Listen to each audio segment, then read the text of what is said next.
এই বাংলাদেশ ফেসিবাদ মুক্ত করেছে যুবকরা।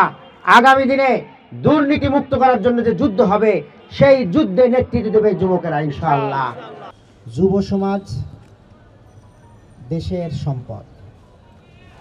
দেশকে আগামী দিনে গড়ে তোলার জন্য, এগিয়ে নিয়ে যাওয়ার জন্য যুবকরাই অগ্রণী ভূমিকা পালন করবে। ইতিপূর্বে যতগুলি ক্রান্তিকাল এসেছে দেশের, আমরা 52-এর ভাষা আন্দোলন, 71-এর মুক্তিযুদ্ধ, 90-এর গণ আন্দোলন, বিশেষ করে এবারের ফেসিবাদ বিরোধী আন্দোলনে যুব সমাজের যে ভূমিকা আমরা দেখেছি, এটা অত্যন্ত প্রেরণাদায়ক এবং জাতি এই ধরনের যুবকদেরকে কামনা করেছিল। যে ফেসিবাদের জন্য মানুষ আতঙ্কিত থাকত, মানুষকে রাস্তাঘাট থেকে উঠায় নিয়ে যাওয়া হতো, আয়না ঘরে রাখা হতো, ক্রস ফায়ার দেওয়া হতো, সেই ফেসিবাদের বিরুদ্ধে ফুঁসে উঠল এই দেশের ছাত্র যুবকেরা। আগামী দিনের এই দেশের স্বাধীনতার সার্বভৌমত্ব রক্ষার জন্য এই যুব সমাজ ভূমিকা রাখবে, এটাই জাতি মনে করে। সেই যুব সমাজকে গড়ে তোলার ক্ষেত্রে আনন্দ, বিনোদন, শিক্ষা এবং খেলাধুলা এগুলো একান্ত প্রয়োজন। আজকের এই স্মৃতি মেসের সাথে জুলাই স্মৃতিকে ধারণ করা হয়েছে। আমরা মনে করি জুলাইয়ের শহীদেরা যেভাবে অন্যায়কে প্রশ্রয় দেন নাই, নিজেদের জীবনের পরোয়া করেন নাই। আমরা শুনেছি ঢাকা বিশ্ববিদ্যালয়ের ওই বোন, তিনি বলেছিলেন যে আমাদের পিছনে পুলিশ, সামনে স্বাধীনতা।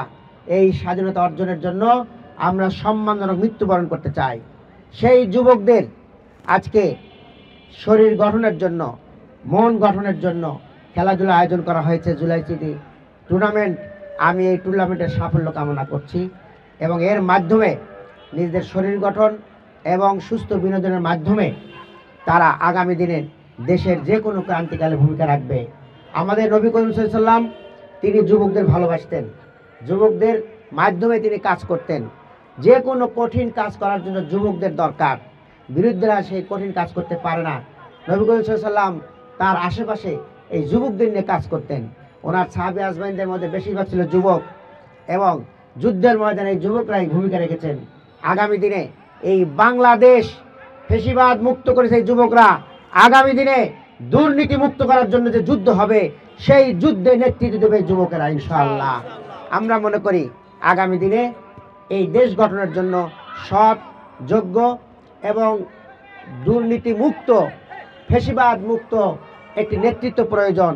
আর সেই নেতৃত্ব দেওয়ার জন্য বাংলাদেশ জামাত ইসলামী দাঁড়িপাল্লা প্রতীক নিয়ে এগিয়ে যাচ্ছে।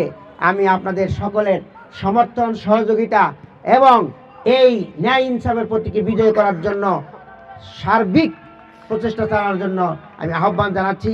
পাশাপাশি এই টুর্নামেন্টের সফলতা কামনা করে আমি আজকের এই টুর্নামেন্ট শুভ উদ্বোধন ঘোষণা করছি। আল্লাহ হাফেজ। বাংলাদেশ জিন্দাবাদ, বাংলাদেশ জামাত ইসলামী জিন্দাবাদ, মতিঝিল আইডিয়াল ক্লাব জিন্দাবাদ। আসসালামু আলাইকুম ওয়া রাহমাতুল্লাহ।